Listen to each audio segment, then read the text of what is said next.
Now, as taxpayers, Karnataka pays the highest tax in the country. ಯಾರನ್ನ ಕೇಳಿ ಮಾಡ್ತಾ ಇದಾರೆ ಇದು? ನಾವು ಟ್ಯಾಕ್ಸ್ ಪೇಯರ್ಸ್, ನಮ್ಮನ್ನ ಕೇಳಿ ಮಾಡ್ಬೇಕು.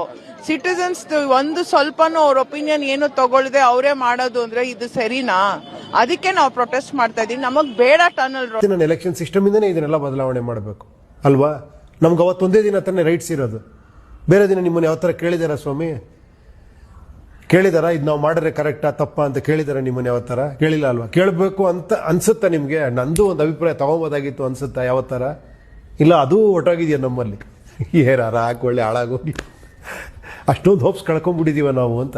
ಇಲ್ಲ, ಕಳ್ಕೊಂಬಾರ್ದು ಹೋಪ್ಸನ್ನ. ಹೋಪ್ಫುಲ್ ಆಗೇ ಇರಬೇಕು. ನನ್ನ ಪ್ರಕಾರ ಪ್ರತಿಯೊಬ್ಬನೂ ಕೂಡ ಅವನಿಗೆ ದೇವ್ರ ಬುದ್ಧಿಶಕ್ತಿ ಕೊಟ್ಟಿದ್ದಾನೆ. ಅದ್ಭುತವಾದ ಶಕ್ತಿ ಪ್ರತಿಯೊಬ್ಬ ಮನುಷ್ಯನಲ್ಲಿದೆ. ಅದನ್ನ ನಾವು ರೆಕಗ್ನೈಸ್ ಮಾಡೋದೇ ನಿಜವಾದ ಪ್ರಜಾಪ್ರಭುತ್ವ. ನಾನು ಏನೇನೋ ಕಾರಣಕ್ಕೆ ಓಟ್ ಹಾಕಿ ಇವತ್ತು ಈ ಮರನ ಈ ಥರ ಬೆಳೆಸ್ಬಿಟ್ಟು ನಾನು ಅದು ತಪ್ಪು ಅಂತ ಹೇಳಕ್ಕೆ ನನಗೇನು ರೈಟ್ಸ್ ಇದೆ? ಅವನ್ನ ತಿದ್ದಕ್ಕೆ ನನಗಾಗಲ್ಲ. ನನ್ನ ಕೈಲಿ ಯೋಗ್ಯತೆನೂ ಇಲ್ಲ, ನನ್ನ ಕೈಲಿ ಮಾಡೋ ಅಷ್ಟು ನನಗೆ ಇದೂ ಇಲ್ಲ. ನನಗೆ ಒಂದೇ ಒಂದು ರೈಟ್ಸ್ ಇರೋದು. ಮತ್ತೆ ನಾನು ಎಲೆಕ್ಷನ್ ಸಿಸ್ಟಮ್ ಇಂದನೇ ಇದನ್ನೆಲ್ಲ ಬದಲಾವಣೆ ಮಾಡಬೇಕು ಅಲ್ವಾ? ನಮ್ಗೆ ಅವತ್ತೊಂದೇ ದಿನ ತಾನೇ ರೈಟ್ಸ್ ಇರೋದು.